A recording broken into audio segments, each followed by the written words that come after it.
In the first 18 verses, we have already seen. First two verses, I'm repeating again. First two verses, Krishna spoke the glories of the knowledge. Then in verse 3 and 4, Krishna spoke how the conditioned soul came in contact with the material nature. And in verse 5, Krishna said, when the material nature comes in contact with the material, when the living entity comes in contact with the material nature, it gets bound by the ropes of the gunas. By the gunas, it gets bound through Sattva, Rajas, Tamas. It gets bound by activities. And in verse 6, 7, and 8, he spoke about the characteristics of mode of goodness, passion, ignorance. 9th, he summarized. And in verse 10, he spoke how the modes are competing with each other.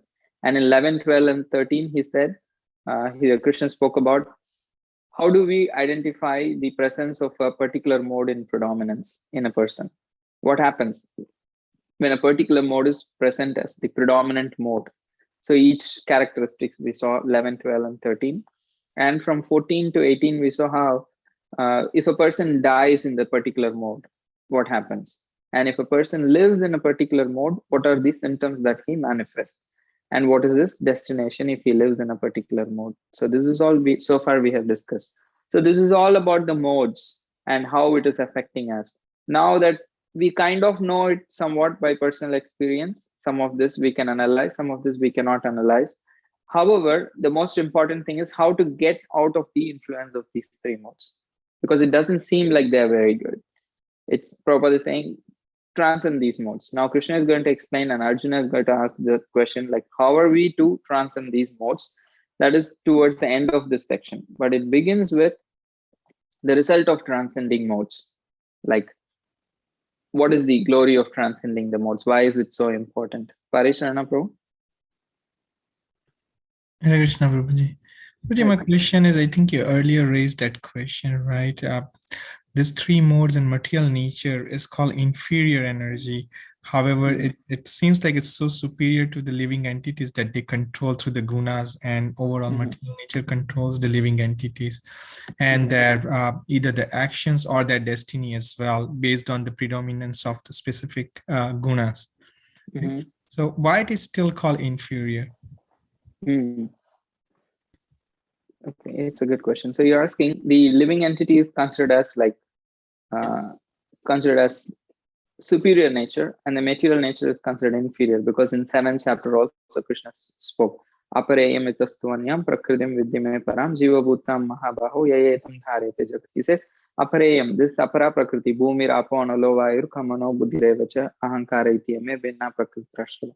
These 8 elements, they are a part of material nature. They are lower, which also the material nature includes modes also. They are lower and the living entity is higher. So your question is like, how is this lower energy controlling the higher energy? So the living entity is higher in terms of like, it is spirit, it is consciousness. But in terms of its size, it is very small. This may be an inferior nature, but it is still Krishna's energy. Inferior in the sense of it is like the shadow of his internal energy. So in terms of quality, we may call it inferior, but in terms of its size, it is very big. So Prabhupada says, like once there was Brahmanand Prabhu and all the others taking a walk in Juhu Beach with Srila Prabhupada in India. And the same question was asked by Brahmanand Prabhu. Maya is like so like big, and the living entity is very small. How can it actually how can it happen? Because we are speaking about quality. In quality, this is a higher nature, Maya is this lower nature. But in terms of size, if you see, Maya's power is much more, the living entity's power is very less. So he asked this question in this perspective, that living entity is so small and Maya is very big. How is it supposed to escape from Maya? Because now we understand, whatever is the thing, we are under its control. We are not able to influence the material nature at all. Even though it's inferior nature, we are being influenced because she is in quantity, she is more. So Prabhupada immediately showed, and there was a crab which was running. So he said, Brahmananda, go catch the crab. So Brahmanand Prabhu is like very built and very like height, very tall and like nicely built. So you just imagine, he's just running behind the crab trying to catch it. And then he was like going behind the crab, but it just immediately went and took shelter inside the water, inside the sea. Srila Prabhupada said, yeah, see, this is how we can get out of Maya. Maya is like Brahmananda, very big. The living entity is so small, crab. It cannot just protect itself just by fighting back with Maya. It has to go and take shelter of the ocean. Krishna is that ocean, like unlimited, big.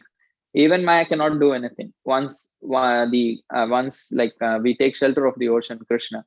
So as you have said, like yes, the material nature is inferior, but in quantity, it's bigger. In terms of its power, it is bigger. The living entity may be superior in quality, but it's my infinitesimal in its ability. Thank you. So we can understand by like qualitative and quantitative analysis, Yes, as well as with the spirit and the matter, because yes. material energy is basically a matter, while all the Ultimately living matter. entity is spiritual. Mm. Yeah.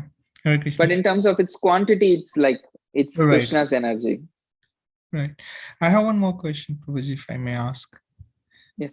I'm not sure if it's related, but you were talking about, the effects of those specific gunas and of Mhm. those three gunas. Uh, now, now in this Kali Yuga, right, what we see is you say it's very easy to get addicted and stay addicted, right? If someone is in the mode of ignorance.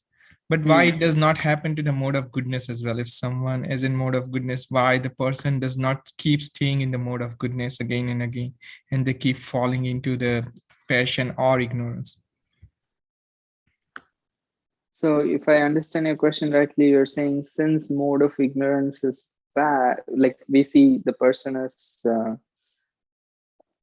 I'm trying to the person understand, is. Prabhuji, like why it looks like in this current world, like the dominance of the ignorance is much more higher than the goodness. If even if the Mhm. person is starting to go into mode of goodness, it it may very well be the situation that after some time he may go to in passion and ignorance and stays there and not coming to goodness so often. Why it happens? There is a nice verse in Srimad Bhagavatam that Krishna actually explains to Uddhava that he says there are many things which influence a particular person, like the modes of nature that a person will be situated in. He says, Agamo apa prajadesha kala karma cha janma cha dhyanam mantro ata samskaro darshaite gunahetva. Krishna says, according to the quality of religious scriptures, the person uses water, one's association with people in general, with one's own family, the particular place he lives in, the time that he does his activities, what kind of activities he does, from his birth, what karma has come, what does he meditate on, what kind of mantras he chants, what kind of purificatory rituals he has done throughout his life. Based on through all these, the modes of nature actually become differently predominant in a person. And if you see in Kali Yuga, all these things are corrupted. There is no means we are working in wrong times, we are working in wrong places, uh, means, and then there's like religious scriptures, there is chanting, so many things are there. But in general, people in general are very much in a wrong footing in terms of their activities, in terms of what they think, in what they meditate and what they do. So this atmosphere also gets very much empowered in certain modes. So in Kali Yuga, you go to different places. You come to New York City, you can clearly see mode of ignorance and mode of passion. It's a place. They are empowered in this city, and it shows in the people also. The way they aspire to enjoy and how they enjoy shows that what is the predominant mode in the city. So if we situate ourselves in a place like this, we have to expect that there is going to be an onslaught. So then we have to step up the game. So just remaining in mode of goodness, nobody can survive in Kali Yuga. That's why Prabhupada is saying again, again, Krishna consciousness. Again, again, he is saying committing oneself to the instructions of one spiritual master. That is the only way a person can actually like guarantee to stay sane in this material world. Because as you said, it's very, very difficult with the modern technological advancement to remain unaddicted. So in this world, there is an average statistic. Any person you take, he has like couple of addictions. It could be as simple as like digital. means it's a phone addiction, or it's like the highest means there are things like drugs and all those things. But in general, every single person in the modern age is addicted to some way. And it's the story of the conditioned souls in this world. We means either gross or subtle, we're addicted to various sense gratification.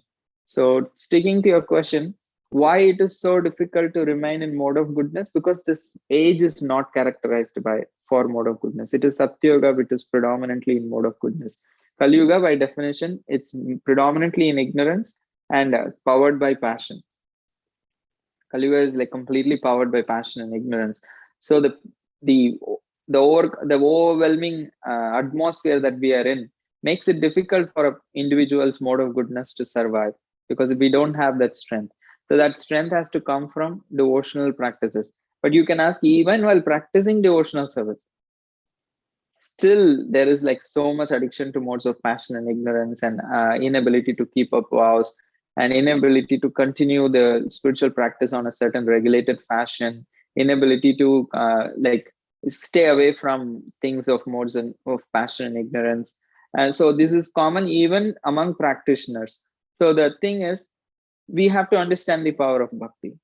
That is one major thing that lacks as devotees. We don't understand the power of bhakti enough, that how it takes time for us to travel from anartha nivritti, cross that a predominant amount of anartha nivritti. To cross it takes certain time.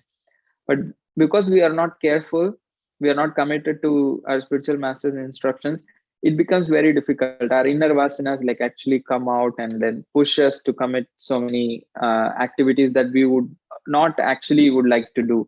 But we feel like at the same time we want to do them. We want to satisfy our desires. We want to have those experiences. So the only thing we can do in this age is continue to pray to Krishna for his protection, and try to commit oneself as much as possible with all sincerity to one's spiritual master's instructions. Because there is no guarantee. Just because we start to chant, we start to practice bhakti, that our senses will be immune to passion and ignorance. No. Most of the times after coming to bhakti, we will see there is more distractions that pick up, because they're trying to clean. So we will see more and more dust in ourselves, more and more difficulties in overcoming. But it surely be overcome. We have to have that strong faith in Krishna and in the instruction of spiritual master, and keep going. Surely it's not as long as we think. Surely we'll be able to see that there is light coming from the other side of the tunnel. We will be able to see the rays entering, and that will give us more faith to go further. Because even a small ray of like light comes through, then we will have that hope. So we just have to make sure we are committed until we see that ray of light, which is not very far, which is not going to take a lot of time. With millions of lifetimes of things, within very few years of practice, we can manifest those levels of nishta. So that's why Srila Prabhupada in Nectar of Instruction also says a person should not stay in the stage of kanishta for a long time. It's not very safe. There we have to like really very diligently practice so that we can come to the stage of mode of nishta. Thank you, Prabhuji, for this explanation. It's very well explained. Thanks. Hare Krishna. Hare Krishna. So to continue with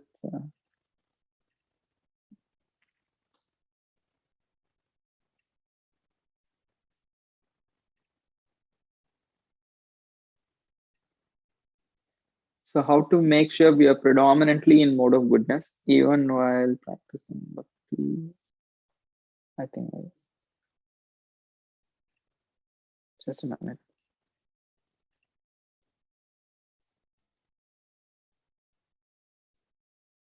We were starting the next section, the last section, Yes. 19 to 20. Yeah. Sorry about that. No problem. Just I'm struggling with the various screens. Yeah. Can you guys see my screen now? Okay. So far we saw in these 18 verses the effects of the modes, how the modes condition us. Now in these rest of the verses, we are going to see how are we to transcend the modes. And first, Krishna is glorifying what is about transcending the modes. What is the result of transcending the modes? We'll see in 19 and 20 verses that Nanyam Gunebhya Kartaram. That is when one properly sees that in all activities, no other performer is at work than these modes of nature. Gunebhyascha Param Veti. So he has to know two things. One is he has to understand that the modes are pushing him to do various things, and he don't need to. He may be dictated, but he don't need to follow the dictations of the modes. So if he comes to that understanding, okay, I'm being pushed at this particular time, so I don't need to give in to this. So if the more Prabhupada clearly says, if someone becomes aware, for one who is Prabhupada writes, if you see in the other section, for one who is able to see things as they are, the influence of the material nature gradually ceases. That's why Prabhupada uses this word, spell of material modes, spell of material nature. It means when do you use the word spell? So when something is like cast on us on an illusory way, there is no reality. It is just a like what do you call? That's what we call a spell. It's something illusory. So it seems like something, but it is something else. So as soon as we understand, like there are like screens where you see, what do you see? You see this or this, something like illusion. So once you see one thing, you cannot see the other thing. There one images like you can see two things, like it looks like a man also, it looks like a woman also. Sometimes you see those images. When you see the man, you cannot see the woman. When you see the woman, you cannot see the man. So similarly here also, when you see the material nature for what it is really, you understand, oh my goodness, these modes are actually pushing me to do these things. These are making me more and more like addicted to this. So then we become aware. So then we will become more detached. Knowledge gives detachment. So that's what Prabhupada is saying. When one properly sees that in all activities, modes are active, and that is not enough. That's not enough. He says, Gunebhyascha Param Veti. He also knows that person who is beyond these three modes.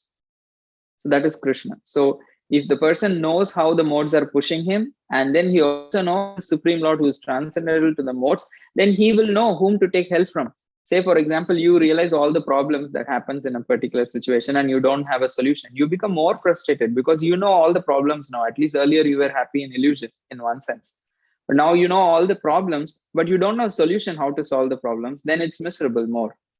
But here we know a person who's beyond the modes. Then we know, okay, he can extend his hand and we can be lifted by this person. So here is a person to whom we can look for help because he is beyond the three modes. So both needs to be understood by this person. Then he can achieve actually Krishna's spiritual nature. Mad bhavam so adhigacchati.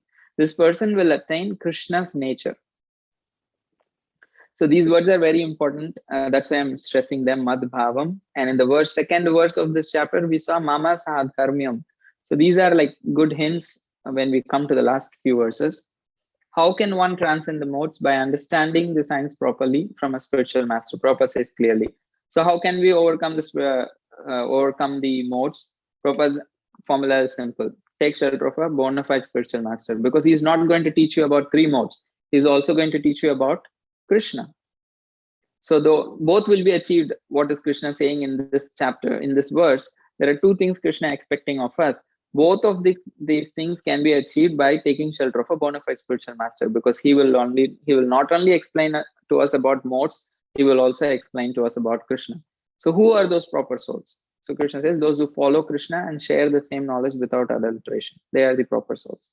With the association of a bona fide spiritual master, one can see his or her real position. And by such an understanding, one can become fixed in full Krishna consciousness. A person in Krishna consciousness is not controlled by proper special spell of the material modes of nature. He writes.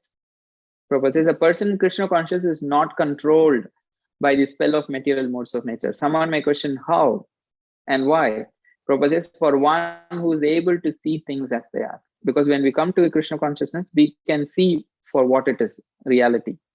So when a person can see reality, then the influence of material nature gradually ceases.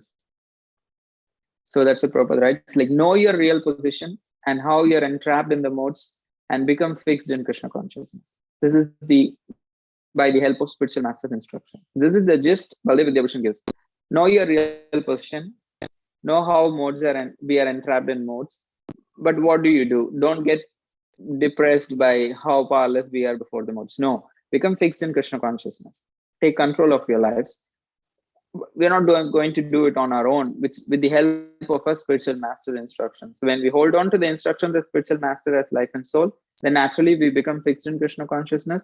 We overcome the modes. So that is the advantage. That's why every day in the morning we sing Shri Guru Charana Padma Kevala Bhakati Sadma Vando Moi Savadana Mate. And then we also cross the material nature by taking shelter of this two lotus feet. So that's what here also is being repeated. Like by the help of spiritual master's instructions, one becomes fixed in Krishna consciousness. That is, fixed means Nishta. A person comes to the stage of Nishta and then he gets freed from the lower modes and eventually the mode of goodness also. And then the verse 20 describes how a person who understands the modes, understands Krishna, becomes liberated, freedom from distress, and can relish nectar even in this life. It's not that he, say for example, when we are living in this body, how can there be no influence of the three modes? Even if one is a pure devotee, he will take rest. So sleep is in the mode of ignorance. So someone may question, how is it possible? Like, so you cannot become free of modes until you die, right? It's not possible. There will be mode of ignorance, passion, goodness, always. So the answer in this verse is, okay, the presence of the modes will be there, but the person will be using the modes. The modes will not be using the person. In a conditioned soul state, he is being pushed by the modes, and the modes utilize this person. They take him for a toss.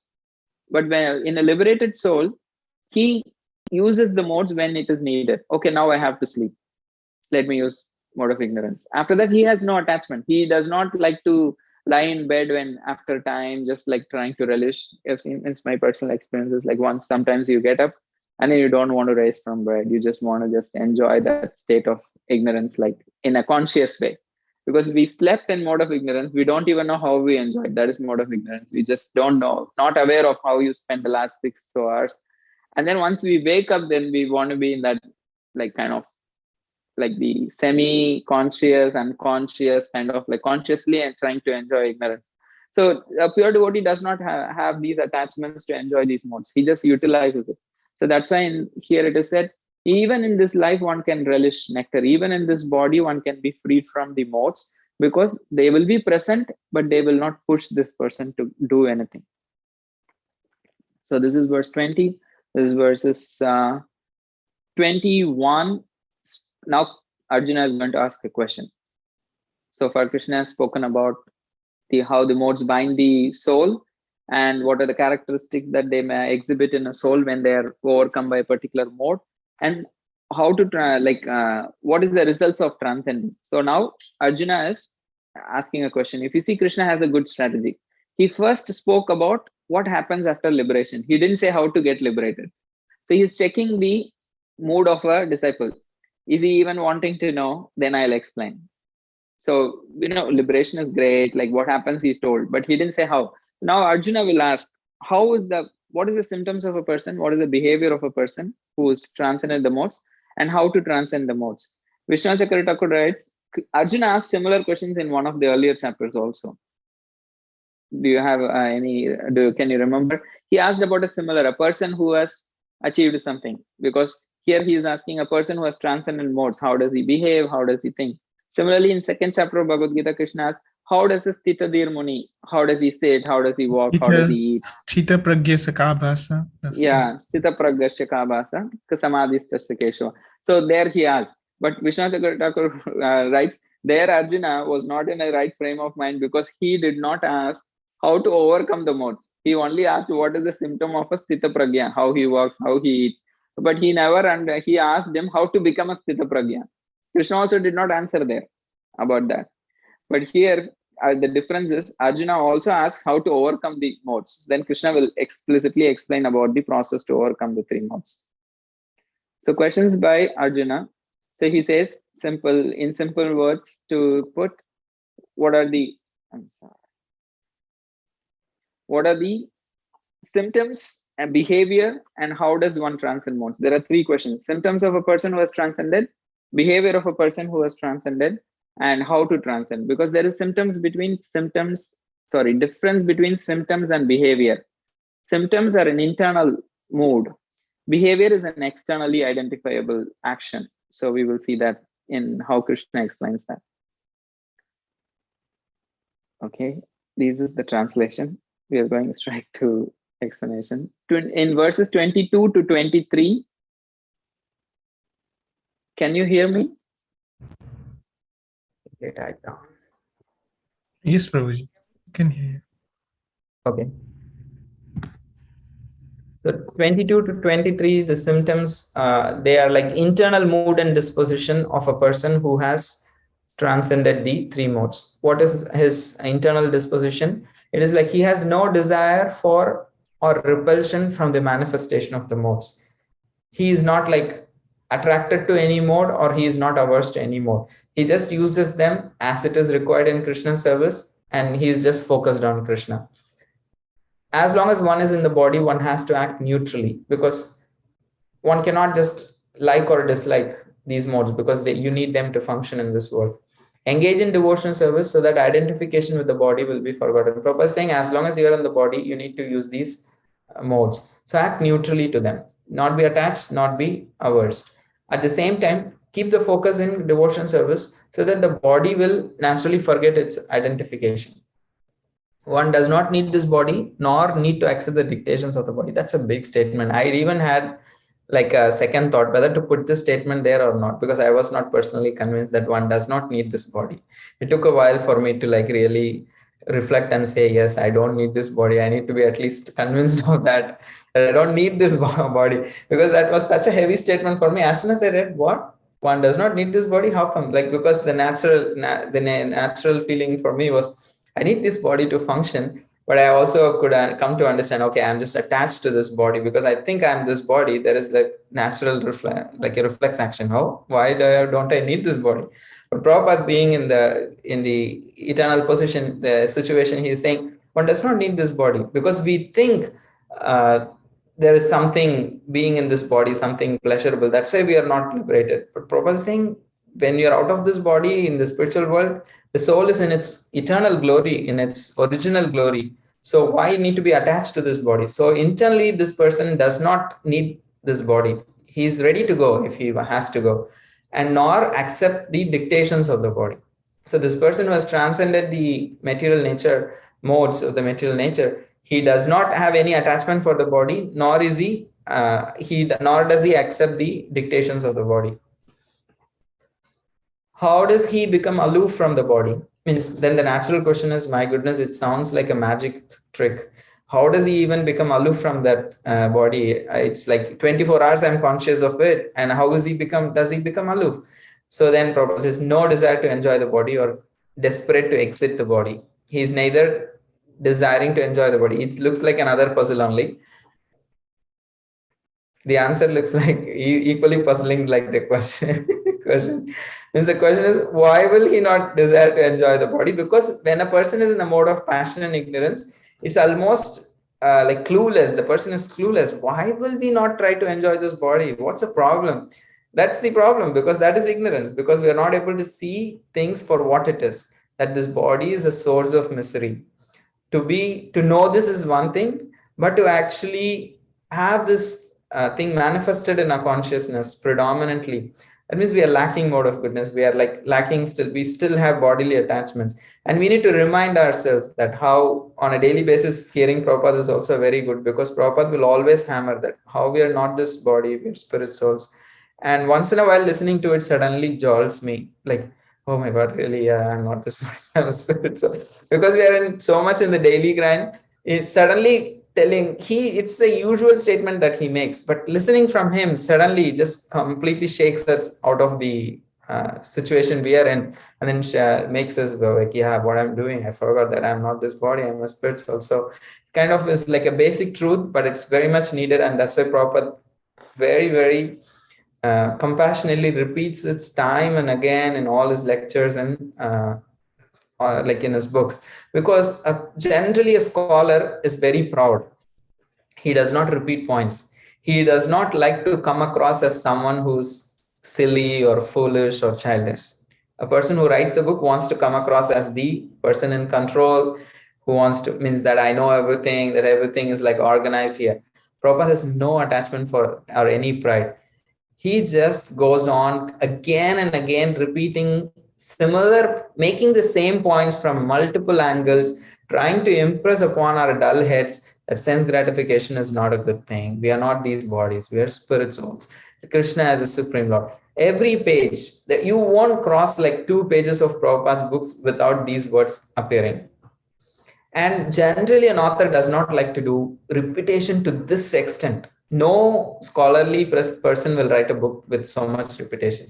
Prabhupada has no attachment to be known as a scholar or anything. All he wants is to save the person who is reading, make this person Krishna conscious, benefit our lives. Who can be more compassionate than one who does not care about anything in this world? Just saving us is his one and only motive.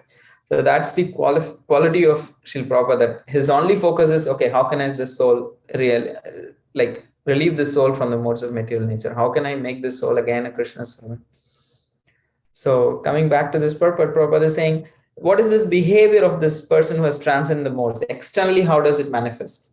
Because these things, what he has or not, we cannot say. Whether he has desire for 3 modes or not. It's easy to say in the long run, but still it's an internal mode. But externally, he is steady amidst dualities. He does not throw a tantrum when it is hot or when it is cold or when it is success or failure, when he is happy or when it tolerates and goes ahead. Vision of equality.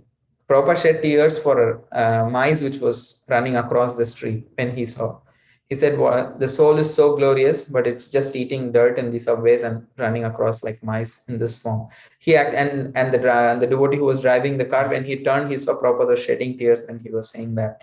So that's the vision of equality, seeing everyone as servant of Krishna, and a soul who has become liberated by cultivating knowledge of the modes of nature is detached from matter and the pushings of the modes. So this is very crucial.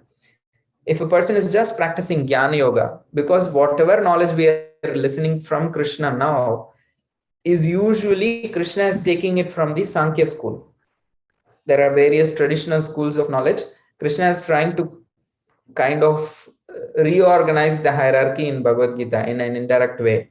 He puts down karma mimamsa, Vaisheshika, Sankhya, Yoga, everything. He puts down all of them and puts Bhakti on the top. That's also one thread of Bhagavad Gita, how it works. So here in this section, he is trying to show Jnana its place for what it is. He's saying a person, a soul, even if he just by practice of Jnana Yoga, he has become like, he cannot become liberated by cultivation of knowledge of the modes just by himself, but he's detached from matter and pushing of the modes. Then he will come to the stage of bhakti, practice bhakti, and then get liberated. That's the idea.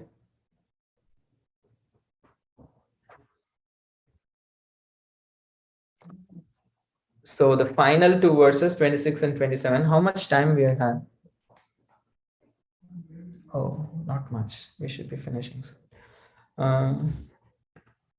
So these 2 verses are the last verses. Let me just give a small recap.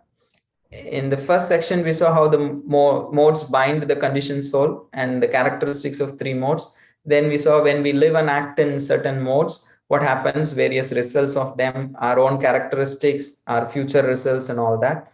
And then we saw the glories of getting liberated. And then Arjuna asked, okay, how do you know the symptoms of a person who is liberated or who has transcended the behavior? We saw that. He's equal in vision, is not attached or averse to the manifestation of the 3 modes. He's just neutral to the pushings of the modes, and he deals equally, and he has the vision of equality. He deals equally with things, like whether it's gold or stone. That's all discussed by Krishna. And now in these last 2 verses, Krishna is actually going to say how to transcend the modes. This is the most important aspect of the whole chapter. Ideally, if you don't understand any of the other things, if you understand 26 verse and try to live by that, life will be successful. So the verse 26 is, Krishna says, just by the practice engaging in full devotional service, avyabhicharena bhakti, unfailing at all circumstances, one can transcend the pushings of all the 3 modes and come to the level of Brahman. So honestly, tell me, what are your questions reading these translations?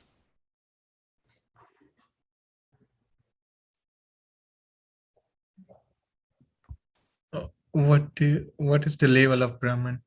Okay, one question is, what is the level of Brahman? Okay. Is there any other way of framing that? There's nothing related to Brahman. No other questions? Why means, don't you get any question like, why only Brahman? Like, he's practicing bhakti, then why not like anything else? Like, why Brahman out of the three stages of absolute truth, three features of absolute truth? So that question also can come. Okay, let's see how it is being handled here in the various commentaries. So I'll answer that question first. So the suggested solution for transcending the modes by Krishna here is transfer your consciousness. Prabhupada writes, transfer your consciousness to Krishna activities called Bhakti Yoga and not disturb your consciousness by activities of the three modes. And service with unfailing determination to Krishna helps overcome the modes. Qualification to serve. Now there comes like, you want to serve Krishna, but qualification to serve. To be in Krishna consciousness implies acquiring qualitative equality with Krishna. Even in this world, if we want to serve Krishna, we have to become progressively pure. To the extent we become pure, to that extent we will be able to serve Krishna. Means you're able to connect with my point. To the extent you are like stable in your service, when will you be stable? Only when you are in the mode of goodness, at least while practicing bhakti. Otherwise, things will always be wavering. Then we won't be able to serve Krishna nicely, even in this world. So Krishna is saying, in this world also, to serve Krishna, one needs to be pure. But if someone wants to really serve Krishna in the spiritual world, he needs to first acquire qualitative equality with Krishna. That is the existence of Brahman. Brahman, that's why Krishna in other places also says, Brahma Bhuta Prasannatma na shochati na kangshati. He's not hankering, or he's not no shochati, he's not morose. Sama sarveshu bhuteshu. He sees everybody with equal vision. Adbhaktim labate param. Then he actually attains to bhakti. This is how Jnana Yoga leads to Bhakti Yoga. So I saw there is one, I was telling that there is one thread of classification in Bhagavad Gita, how various yoga systems, various schools of philosophy, they are all subordinate to bhakti. So Krishna proves that. So here we can see how by practicing Jnana Yoga, this person can understand what are the modes, how they are acting on himself. And then he can practice and come to mode of goodness. But eventually he has to give up his practice of Jnana Yoga, take to bhakti, and then overcome the three modes. So through the knowledge of Jnana Yoga, through the knowledge of the modes, he will come himself maximum, he can come to mode of goodness. After that, he cannot go beyond that. So then he will have to, Krishna says, Jnanam cha mayi sannyase. That is, in Jnana Yoga system, Jnana is considered a tool. It has to be given up. It's like they have this analogy. It's a ladder. So you climb up the ladder and then you don't need the ladder once you reach that particular stage. So giving up Jnana, they will go to the next stage. So giving up karma, they came to Jnana. Giving up Jnana, they'll go to the next stage of Bhakti Yoga. So they'll give up Jnana process. But never it is said Bhakti in any place, in any scriptures, that Bhakti will be given up when the ultimate thing comes. Bhakti, there is always three people: devotee, Bhagavan, and the devotional service. It's eternal. It's not that we serve Krishna here and in the spiritual world we are like equal to Krishna, or we want to become one with Krishna. No, we are servants here, we will be servants there. So that is the understanding of Bhakti Yoga. So here, why Brahman is mentioned is, if you want to serve Krishna, then you have to acquire qualitative equality with Krishna. And that platform is called as Brahman platform. So this is Prabhupada's way of translating. Baldev Vidyabhushan translates, this Brahman is actually Jiva. He takes the meaning of, there is a word Jiva also that could be ascribed to the word Brahman.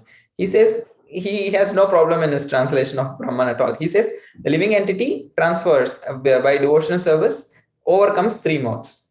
And the next he says Krishna is the underlying, is the nourisher of that Jiva soul. That's how he translates the next verse. So I'm not sure how much I could transmit whatever I read. In essence, even if everything was not clear about what I said really in relation to this verse, in essence, by practicing Bhakti Yoga, one can transcend the three modes. And by practicing this, even if a person is actually going through Jnana Yoga system, because Bhagavad Gita is also technical. Prabhupada translates in a devotional mood, but Bhagavad Gita also has an underlying thread of various other classifications. So Krishna is also trying to establish Bhakti's position here. Even if a person has taken to Jnana Yoga and practiced the knowledge of modes, come to the level of goodness, now he has to give up that take to unfailing devotional service, and then he can come to Brahman. Why? Because most Jnana yogis aspire to merge in Brahman. So that's why if you read Prabhupada's purport, the next purport, Prabhupada will say the first stage is Brahman realization. If they want, they can go beyond to Paramatma realization and Bhagavan realization. And he gives an example of 4 Kumaras from Srimad Bhagavatam, who are actually Jnana yogis, who were actually beyond the 3 modes. They knew about Narayan to some extent, but they were not like attracted to him or anything like that. And later they could actually elevate themselves from their Brahman conception to the Bhagavan conception. So in this way, one can actually come to the level. That also means coming to the level of Brahman, because many Jnana yogis are interested in merging. If that is their desire, by practicing Bhakti Yoga, they will go and merge. If they want to advance from there, they can advance. So that's what Prabhupada says in his purport. We'll see that. Any questions on this? Paresh Prabhu, kind of your question is answered. Yes, Prabhuji. I think you answered both ways from Baldev Vidya Bhushan commentary and from Prabhupada. It's very much clear. Thank you. Hare Krishna. So to become Brahman implies to be freed from material contamination. So there's other meaning of becoming Brahman is being freed from material contamination. To serve Krishna, one needs to be qualitatively one with him. So these are the points we saw. In 27th verse, Krishna is going to say the last verse. Brahmano hi pratishtaham amritasya avyayasya cha shashvatasya cha dharmasya sukasya aikantikasya cha. I am the basis of the impersonal Brahman, which is immortal, imperishable, and eternal, and is the constitutional position of ultimate happiness.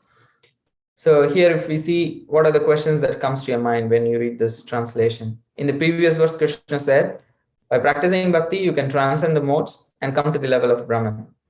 But now Krishna is saying he is the basis of that impersonal Brahman, which is immortal, imperishable, and eternal, and is the constitutional position of ultimate happiness. So any questions that comes to your mind?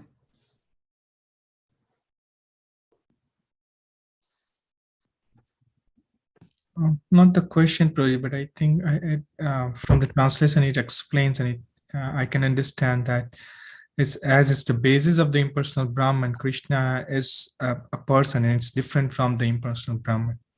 Mm-hmm. It's just a form of Krishna. So yes, as you said, Vishnu Chakravarti Thakur also says, Mataji, I'll just complete this point and take your question, Mataji. So Vishnu Chakravarti Thakur says, when you say sunlight, sun is the basis of sunlight. That means if you go to sunlight, eventually the sunlight leads you to sun. Similarly, Vishnu Chakravarti Thakur says, if you go to Brahman, Brahman's ultimate foundation is rested on Krishna. So if you go to Brahman, gradually you will figure out it's coming from Krishna also. In that sense, Krishna is saying, don't think it stops at Brahman. I am behind the Brahman also. I am the basis of that impersonal Brahman. I am the foundation. It's just my bodily effulgence. And he says, and as we saw, it's the spiritual quality. It is the spiritual effulgent rays. So it is the immortal, imperishable, and eternal, and it is the constitutional position of ultimate happiness. So this is how Prabhupada translates it. And in purport, Prabhupada clarifies how Brahman is the beginning stage of all self-realization, Brahman realization. And from there, one can elevate to Paramatma or Bhagavan. Example for Kumaras. Devotional service is the safest position, Prabhupada says. Why? Because here there is the protection of Krishna. In Brahman conception, there is no personal interaction with Krishna. So that is why out of these 3 realizations, devotional service is the safest position. Thus, realization of Brahman, like eternity, imperishability, and ultimate happiness, are included in devotional service. He says, the Brahman, whatever benefits one gets from Brahman realization will be included in bhakti. Okay, now Mother Radha, you would like to ask a question? Hi, Krishna Prabhu. What I got from reading the translation to text 27 is it's sort of like as though he's neutral. In a neutral position. Krishna? What? Yes. Okay, neutral in the sense? Like sitting, sort of like not active, interacting with us, as neutral, sitting in the causal ocean. That's what I'm getting from that translation. Oh, that came to mind. You can correct me. No, yeah, that means in a sense, like Krishna set this mission, the whole material nature mechanism into action, and it's going on to a large extent. However, Krishna here is like also like trying to say that how he can personally intervene in our lives, because we don't need to stop at the Brahman. If we can approach him, then it's much more like stable. That's what Prabhupada is like trying to say. Devotional service is the safest position because there is a relationship with Krishna. There is a personal relationship with Krishna that is happening in the process of bhakti, which is much more safe because we have someone to actually save us in that relationship. Okay, so I think there is one more thing. There is this short summary. We'll finish in less than 10 minutes. Just be with me for 10 more minutes. So the living entity, we are giving a summary of the whole chapter. Living entity, although Brahman in nature, that is spiritual in nature, has the desire to lord it over material nature. So this is the reason that the living entity desires to enjoy and just causes him fall down into the material nature. And Krishna facilitates his fall to the material nature by placing him into the material nature. An association with the modes, because Krishna places him in the material nature, he associates with the modes and he desires to dominate the material world in different bodies, depending on the modes he acts. So then he gets stuck because he gets like the conditioned soul suffers in samsara. So we saw how devotional service helps. Devotional service, that is Krishna consciousness, immediately puts one in transcendental position. One can put one in immediately in the beyond the three modes. How? By bringing him in connection with Krishna. We may say we are not pure devotees to immediately go in connection with Krishna. Actually, the chance is there. The moment we attentively chant, the moment we attentively do devotional service, we are being in touch with Krishna. And in the presence of Krishna, there is no Maya. There is no three modes. So touch with Krishna means transcendental position. So on a daily basis, on a moment-to-moment basis, we have this opportunity to access that transcendental position through these practices of hearing, chanting, and remembering Krishna. To the extent we take it seriously when we engage in those activities, we'll be nourished and we will get the strength to overcome the three modes. If we are inattentive and if we don't take the full utility while trying to connect to Krishna in those devotional activities, then we will not have the strength. So that is why Krishna consciousness can immediately put one in transcendental position. His unlawful desire to control material nature is removed. By being a devotee, we don't want to control the world. We understand these are temporary things. We become disinterested in a lot of things. Practicing 9 processes of devotion, so Prabhupada says, in the association of devotees and under the influence of the spiritual master, removes one's material desire to dominate and one becomes firmly fixed in devotional service. So this is how devotion, so we can become firmly fixed. That practicing these processes in the association of devotees under the guidance of a spiritual master and removes one's material desire to dominate and becomes firmly fixed. When anartha nivritti happens, then there is nishtha bhakti. So one that's situated in Brahman conception becomes equal in quality, because situated in Brahman conception means not just he thinks I am Brahman or something like that. Situation of purity, situation of purification from material desires. So in that qualitative equality with Krishna, so in that situation becomes in equality with the Supreme Lord. How to make sure we are predominantly in mode of goodness even while practicing bhakti. So that's why I quoted this verse earlier. So this is one of the verses in the Hamsa chapter. It says like how according to the quality of religious scriptures, what do we read? Whether normally or scripturally, especially religious, what are the kind of things we read? What is the kind of water we drink? It's so striking, like we don't have control. Probably we are all drinking, Hawaii water, bottled water, all mode of ignorance. So water that we drink, that's why you can offer your water to Krishna and take it as prasad. So that is why Krishna says, I am the taste in water. So Prabhupada says, if you remember Krishna when you taste water, so then that becomes transcendental. So one's association with one's children or with people in general. Jana means praja, means either one's own children also could be praja, or praja is like usual, the praja, the regular people in general. The particular place, desha, where are we, where we choose ourselves to be. So in our consciousness, we can actually change where we go. Say, for example, you're going for jogging. You can imagine you're going for a Vrindavan Parikrama. You can imagine you can going for Govardhan Parikrama. Just that mood changes. Like then you don't go out to look, like how you think when you go, when you're on the street changes when you go. So when it means you can say I'm going for jogging, or you can internally say I'm going for Vrindavan Parikrama. So then you don't see things like if you see a mountain, if you see a rock, you think like it's Govardhan. So it's like, okay, externally we don't have a choice where we live. We live in New York, we live in New Jersey, not the most holiest places in the creation. But what do we do? But at least we can make a consciousness come to a certain level. Okay, the time of the things, how we do. Okay, we get up in the morning early, we do our spiritual activities in the morning if possible. Our job, if we can adjust things, other things in our life as much as possible. At least on our own, we don't do unnecessary late nights. We don't just waste our time in the night like browsing things or like sleeping late. We try to do certain activities in a certain time. So we choose to chant at night 12 o'clock. It's not going to be the best of our rounds because that time is powered by ignorance. It's not in our control. The time itself is powered by ignorance. So similarly, so then activities, what kind of activities we choose to do?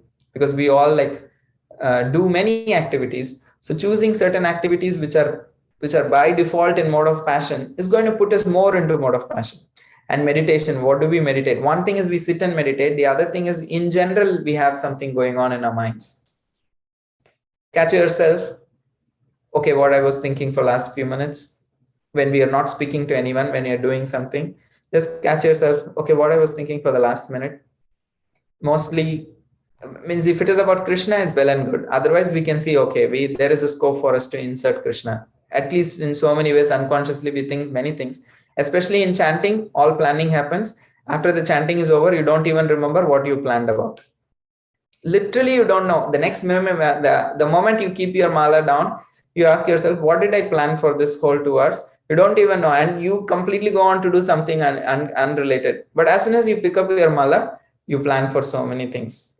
Something that you're going to do after 10 years, something will never do, something means all these kind of things, which you don't know.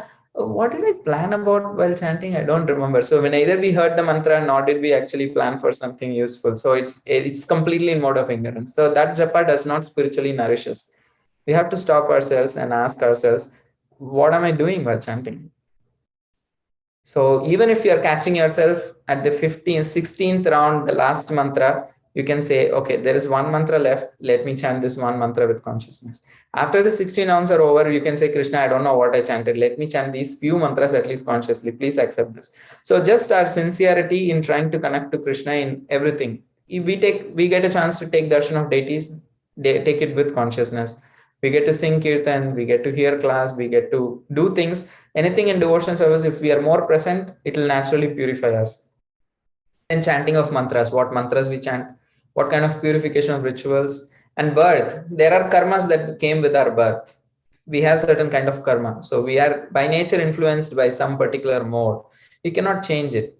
But if we choose to, as much as possible, transcendentalize our consciousness through bhakti practices, because we also can choose to live in a certain reality. There is an immediate reality, but you can keep your mind in a certain reality also. There is nothing wrong. You don't need to tell the whole world, but you can imagine many things. If you're walking down, you can think, oh, I'm walking on a parikrama.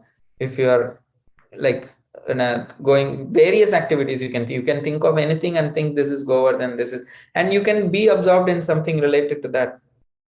So many times we don't need to be fully absorbed in the world while traveling in a bus or something. That means I'm just giving, I don't want you to miss your stop or anything, imagining Govardhan or anything like that.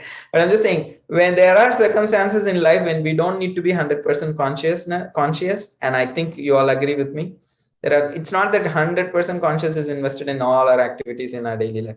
So when it is not necessary, when things are going on auto mode, try to include there Krishna, try to remember, try to, like, some very trivial things can make your life exciting actually.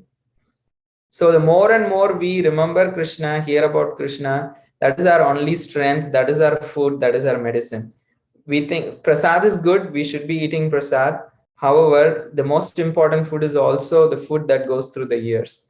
hearing about Krishna, hearing about Krishna's pastimes, hearing about Mahaprabhu's pastimes, hearing about Krishna's Leela, those things actually regularly purify. We should hear about Tattva like modes. We should also hear about Krishna's personal pastimes, trying to create personal attachment to Krishna, some form, particular deity form of Krishna, Nashingadev, some Giriraj Govardhan. We should have some favorite, okay, I am attached to Jagannathji. Try to increase those things in your life. So then gradually we will be removed from our what we like in the material world. Those things will, their influences will reduce.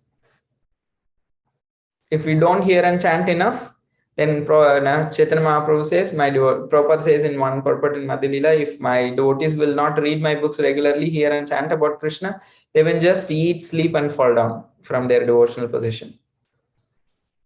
So that is why it is very important that we keep ourselves predominantly in mode of goodness. What I mean by mode of goodness is present in your devotional activity.